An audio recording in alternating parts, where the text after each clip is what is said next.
Hello, and welcome to a moment of presence. Thanks for tuning in today. It is a different time, so it's 12:30 Eastern. We were going to try 12:30 instead of 5 or 5:30, thinking that it might be better for those of you that are tuning in. Maybe it's lunchtime and we're kind of having lunch together. So, comment below in the comment section on which time is actually better for you: 12:30 or 5 or another time. So I am Michelle from Moksha Grace Coaching. I am a life coach, and specifically, I help clients move from chaos to calm. When we work together, we will be addressing lifelong emotional blocks and triggers, fear of being judged, feeling like you are a failure or an imposter, carrying the weight of the world, guilt on your shoulders. Some of the clients are also always seeking approval from other people outside of themselves, overthinking, feeling overwhelmed and out of control.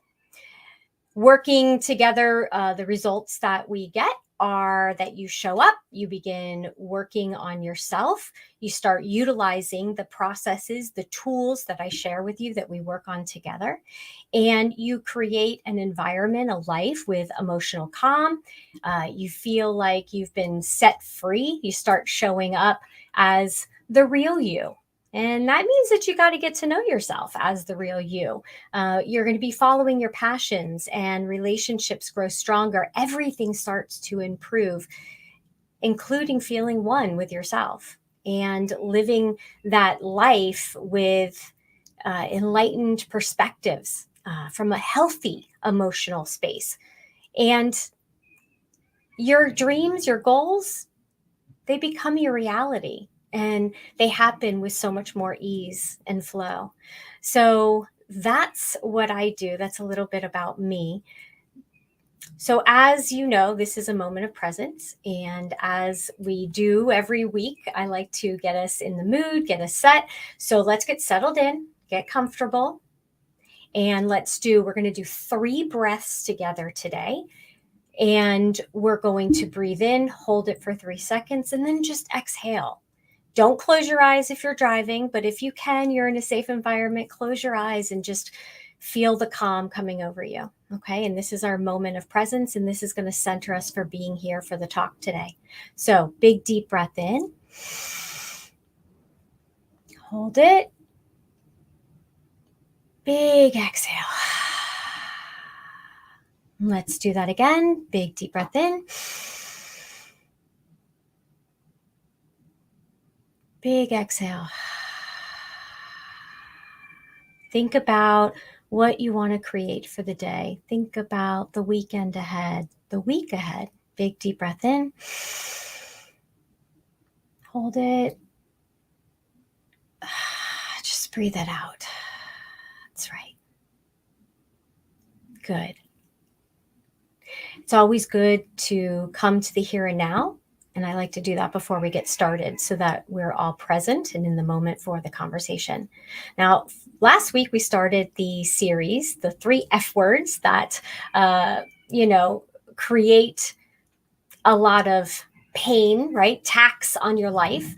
And they can really knock you for a loop. And last week we talked about fear. Today we're going to be talking about failure, right? And I like to start with the definition. So failure, as it's defined, is a lack of success or the inability to meet an expectation.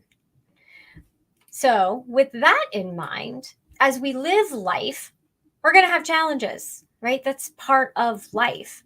With challenges come risk of whatever the outcome may be.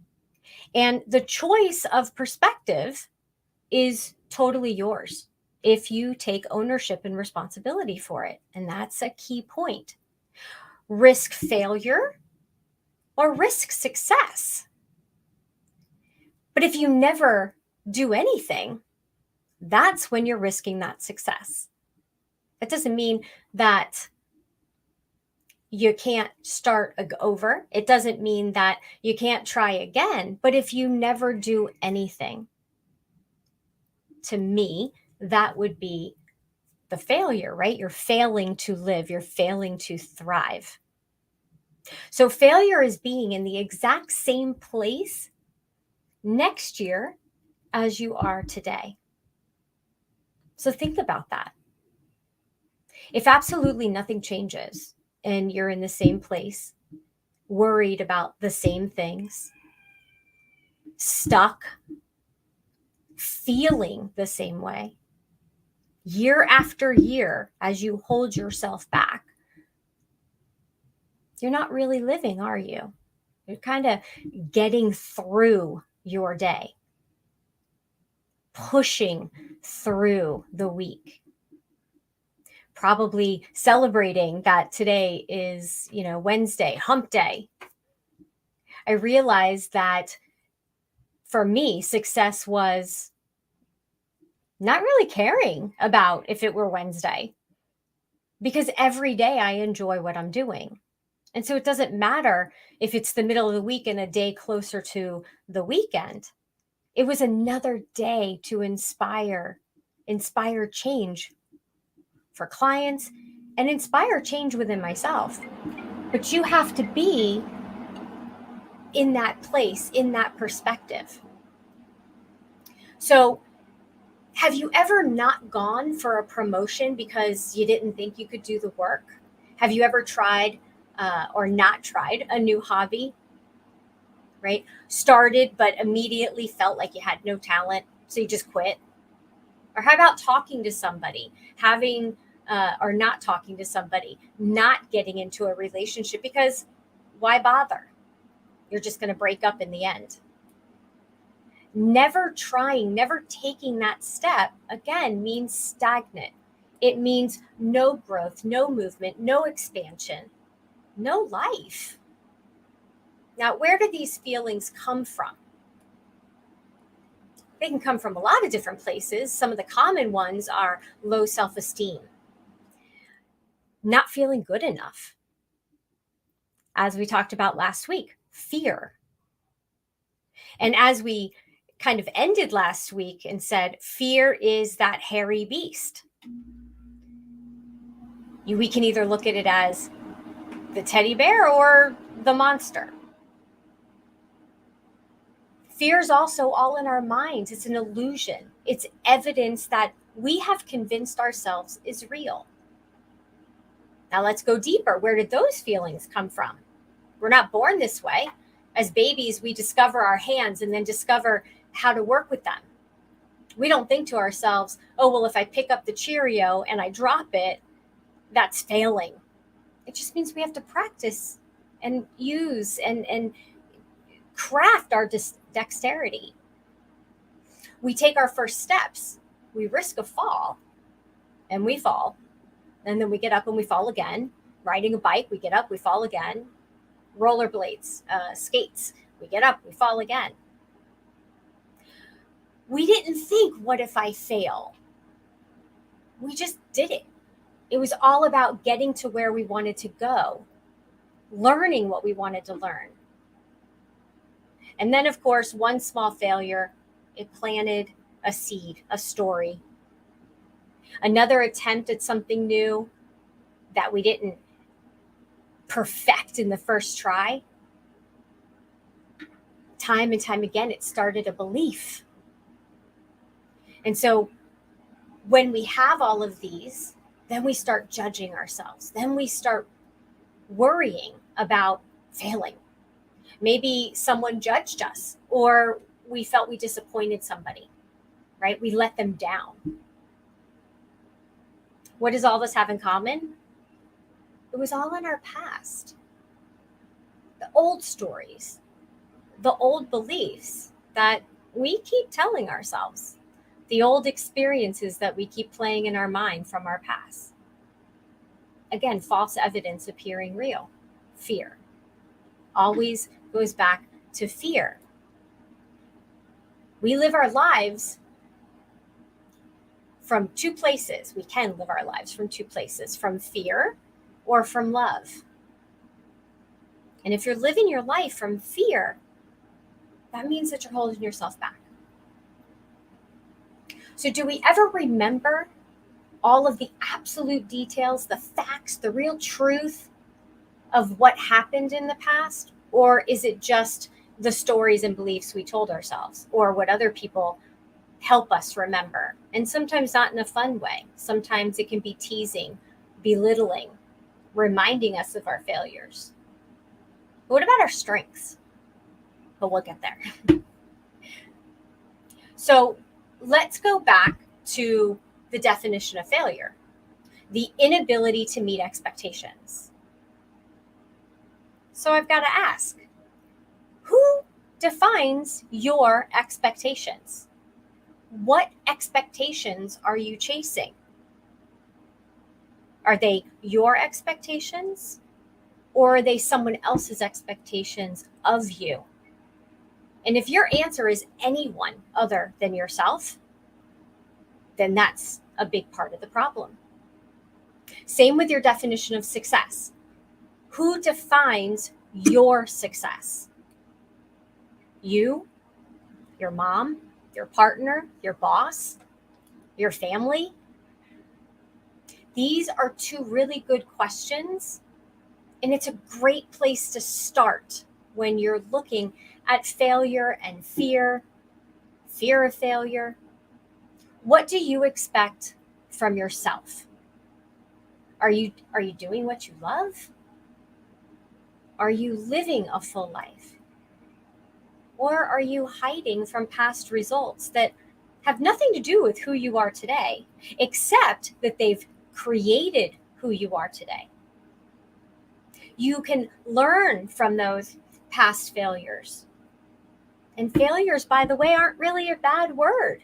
They're lessons, they're experiences, they're repetitions, if you will. Most times, before clients can answer these questions, we have to work on getting free from the shadows of other people's thoughts, dreams, needs, and then we can get really clear about what success looks and feels like for you. Whatever happened to practice makes perfect? I know we've all heard that before. Do we walk into the gym for the very first time and pick up the heaviest weight? Do we go down the black diamond, or do we start with the bunny hill? Do we fall down and get back up and try again? Or do we just give up and walk away from the experience? It's a process. And, the other day I was talking to a client about failure. And it's not about getting from point A to point B. It's about the process. It's about the learning, the experience, the knowledge gained. In a nutshell, it's about the journey. Because you see, the journey, if it never begins, that's the real definition of failure, because you're never going to be any different or in a place any different than where you are now. So don't fear the failure. Reach for the experience. Reach for the movement forward. Take the first step. That's what really matters. Think about a time that you wished you would have tried something. Maybe a time that you did, right? You did it through the fear and you succeeded. But if you hadn't tried, if you hadn't gotten back up, if you hadn't moved forward, you'll never know what's possible. And when we're not living, when we're not moving, what do we ever expect from ourselves? So take the week and think about those two questions. Expectations, are they yours? And if not, get really clear on what your expectations are. What is your definition of success? Not someone else's, but your definition. What does success mean to you? If you need help, if you need guidance, to be honest, that's why people get coaches, is to help them have these conversations, to guide them through the conversations and help them move forward, clear out that clutter. If you want to learn more about me, just visit Moksha Grace, Facebook, Instagram, YouTube, everywhere. If you're ready to book a call, if you're ready to take charge of your life, if you're ready to define your success and get really clear on the expectations you have for yourself, then go to Moksha Grace Coaching. Book your call. We'll chat. We'll have a conversation about what working with me would look like and if it's really a good fit for you. But I promise you, taking a step, whatever that step is going to get you closer to what you want to create in your life. But don't wait for other people. Other people can't do this for you. You are the CEO of your life. You, no one else. And you can't hope and wait and pray for somebody to come and save you. So, anyone who has never made a mistake has never tried anything new. That is Albert Einstein. So, on that note, I'm going to wish you a wonderful week. I will see you next week, Wednesday, probably 12:30, depending on what the comments say, but I will definitely let you know. And we will continue the F word series with our final F word for this series this time. And I really look forward to talking to you soon. Thanks for being here.